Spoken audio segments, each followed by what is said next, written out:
Another day, another hack and slash title. Funny story about this one in particular. So I was recording the first bit of footage for this episode before I went to sleep, and as I finished with my recording, the Elgato didn't have the green bar loading screen thingy on my taskbar, so I was sitting there scratching my head for about 40 minutes until I decided to check my video footage folder on my PC, and there it is, right there in all of its glory. Fucking shoot me. This game is one of those classics that just completely fell underneath my radar when looking for another game to potentially review. When I first saw this on the Nintendo eShop, I thought it looked pretty damn cool, and it was on sale at the time, so I got it, and never played it until now, literally for the sake of this review, which is bad, I know, but as I went about purchasing this game, I was already working on my Luigi's Mansion 3 review, but that's all over and done with, same with a lot of the bigger projects I've had lined up at the time. So for starters, unlike Akane, which I'm going to be using as a comparison for this episode, this is a fully 3D hack and slash title similar to, I want to say, the Warriors series from Koei Tecmo, like Dynasty Warriors or Hyrule Warriors. But as always, I'm going to get into all of this later on, so without further ado, let's take a deeper look into Mitsurugi Kamui Hikae.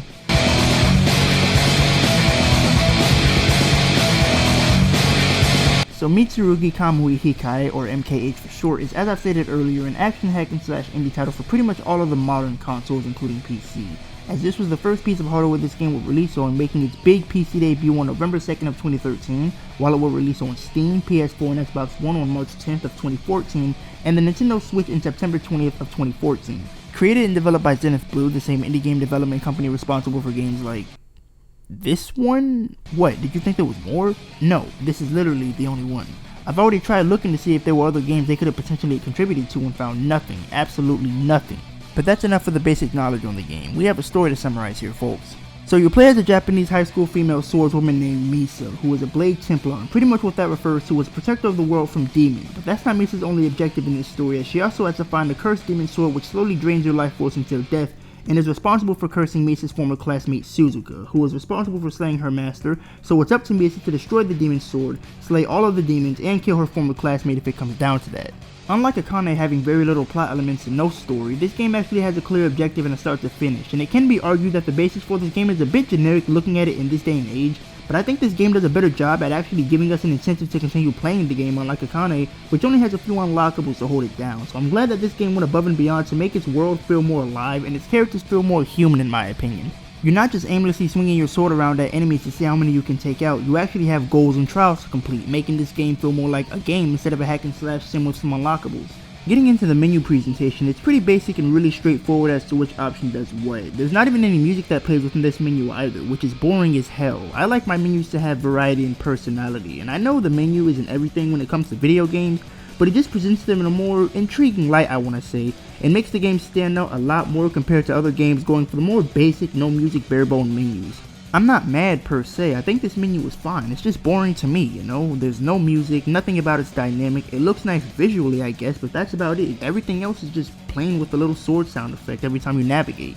Since I'm on the topic of this game's main menu, I want to take a bit of time to go over the tutorial mode real quick before diving into the main aspects about the game. So I'm not going to explain what this mode does, it's pretty obvious, but I will say that I like its organization of the different lessons and how you can choose to learn any lesson you want on the fly, and this mode even goes further to give us a free play mode that gives us the opportunity to practice what we've learned during the tutorial, and you can play this free play mode for as long as you'd like, so all in all I'd say it's safe to assume that this mode can be pretty fun if you want to just goof around before heading into the main single player story. I'd also highly recommend for those who want to just jump into the single player mode that you spare a little of your time going into the tutorial and getting a decent enough feel of how this game plays and operates. You can pretty much ace these different lessons faster than Sonic ruined his credibility with Sonic Forces. I spent a decent amount of time here just goofing off and not really worrying too much about the single player story until I crossed that bridge later on. It's just fun to kick back and enjoy playing the game without really any penalties like death or a loss in your overall score, though I might be the only minority that enjoys this sort of thing. It's a nice distraction basically. Finally getting into the main single player gameplay mode, this is obviously where the story mode takes place, and like I mentioned earlier, the gameplay has a 3D action hack and slash style similar to the Dynasty Warriors series, the main difference here being with its style, tone, and overall direction with the game, as Dynasty Warriors is more so war and coming up with strategy based tactics to defend yourself, as this game is more on the lone female protagonist anime route for those who know what I'm talking about. Your objectives throughout the story are to survive against the different waves of enemies, gradually increasing in numbers the more you take out, and these enemies can be ruthless at times, ganging up on you to see which ones can kill you first, which may lead to feeling a bit overwhelmed at times, but it's not as bad as you may think. Very rarely I felt overwhelmed when dealing with the different hordes of enemies. It really depends on your skill for the most part and your determination to not quit the fucking game after 5 minutes. The gameplay may seem repetitive from the outside looking in, but in my personal opinion, I find it to be tolerable simply due to the fact that there's an actual reason as to why I'm playing through the single player mode to begin with, being the plot. But there are other things to unlock while playing throughout the single player mode, making it more tolerable, which I'll get into in a little bit. Getting into the combat now, there are two main styles of attack, being your hand-to-hand combat and the attacks dealt by your katana. The hand-to-hand combat is done by pressing the Y button repeatedly and is generally the main style of combat you'll be using, seeing as to how there are no penalties or catches when using this style of attack, which is weird because it deals the least amount of damage, at least from what I've gathered playing this game. By pressing the X button, you can attack with your katana, but similarly to how Akane gives you an adrenaline meter to where you can't use your sword indefinitely, this game kinda has the same concept, but in the form of a katana meter, which is the blue meter underneath your health bar. This meter runs out with every attack dealt by your katana and goes down pretty quick considering the katana deals more damage from what I've gathered, but there is a way to use both your hand-to-hand combat and katana combat in conjunction with each other, and those are called combo strings. Combo strings are done by pressing the X and Y buttons simultaneously, or to better explain it, press the X or Y button first a few times, then follow up with the other respective button to then pull off your combo string. These are very helpful in situations where you may be overwhelmed by a large number of enemies, and depending on how you go about using the combo strings, you can make a damn near infinite combo if good enough that deals a lot of damage. You can also refill your katana gauge by using your hand-to-hand combat, similar to how you can use your gun and Akane to refill your adrenaline meter. If you hold the A button down, you can pull off Misa's holy technique, which can be charged up to 2 levels by pressing the R bumper. It can deal a significant amount of damage, and depending on what level it's on, the more damage it inflicts. I found this move to also be very helpful when dealing with the enemies or bosses if my other attacks weren't cutting it, and I can say that this move definitely deals a shit ton of damage. But those are all of the base moves you start out with. There are plenty more to upgrade and purchase as you progress throughout the game and earn SP, which is this game's currency, and I'm assuming SP means spirit points. If that's true, then holy shit, that sounds cool. It kinda reminds me of Yusuke Urameshi's spirit gun from Yu Yu Hakusho, or spirit energy. It just sounds dope to me. Too bad my spirit's been broken playing this fucking game, so no amount of SP can fix me. There are about 5 new attacks you can purchase from the upgrade shop. The Sonic Slash, which is a sliding slash attack dealt by your katana. The EI Strike, which is a powerful slash attack that deals a fuck ton of damage. The Flash Kick and Comet Kick, which sends your enemies high into the air with a backflip kick, then strikes down with a powerful downward kick. And lastly, the Sweep Attack, which is a spinning ground kick. All of these different attacks, alongside your other basic needs like your health and recovery, alongside your katana gauge, can be upgraded to about 3 or 4 levels, and in my own personal opinion, I'd recommend upgrading all of these different abilities, because you're definitely going to need this shit later on.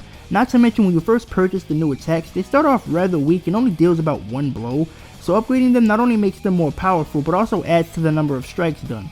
You can also evade, guard, and sprint by pressing the left analog stick down and pressing the ZL bumper. I'm pretty sure you can guess what button does what.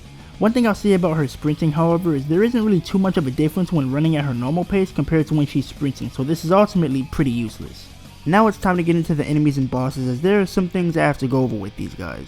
So for starters, as I mentioned earlier, the enemies gradually increase more in numbers the more you take out alongside their difficulty, and that's thanks to the different waves you get. There are 5 in each stage, and after you complete the task of taking down all 5 waves of enemies, you can take on the boss of whatever stage you're in.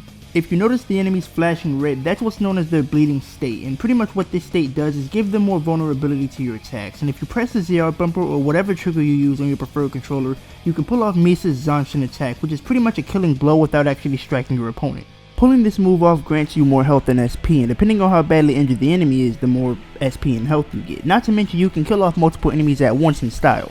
Imagine the all-out attack from Persona 5 and how it basically ends off with the enemy dying in style without your character physically dealing the final blow. That's the impression I got from this at least.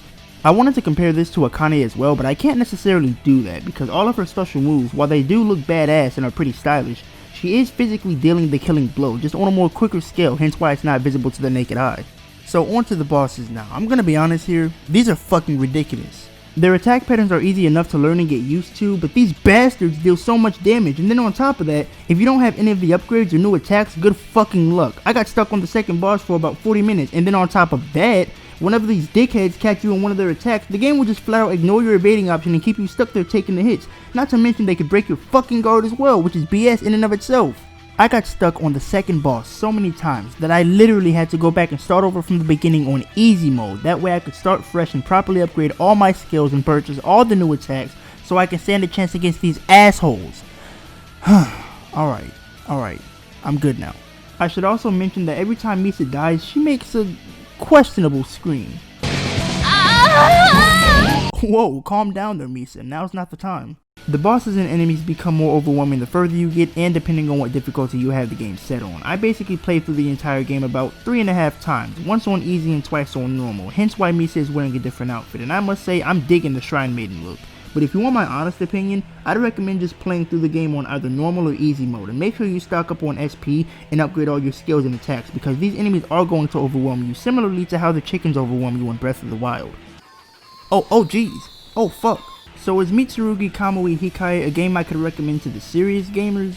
Well, maybe if you want something to do out of sheer boredom or is just looking for something new to experience that's going to be a quick jump into a new game. If anything, I'd recommend this to the more serious gamers because of how simple and short it is, and I'm not even exaggerating. I literally beat this game in an hour. There aren't that many unlockables besides costumes, which I must add I've only unlocked one. The gameplay doesn't become fun until after you upgrade and purchase the new skills and attacks. There are no other game modes besides the free practice mode and the tutorial option, and the single player story is just too short in my opinion.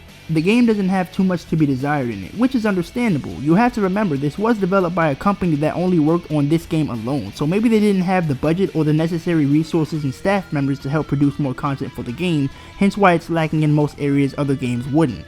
And with that being said, that's gonna wrap it up for this episode. Were my expectations high when jumping into this game? No, not at all. If I'm being honest, I expected this game to be like a Kane, where it's essentially a hack and slash where you kill a number of enemies, fight a boss, same thing, rinse and repeat, right?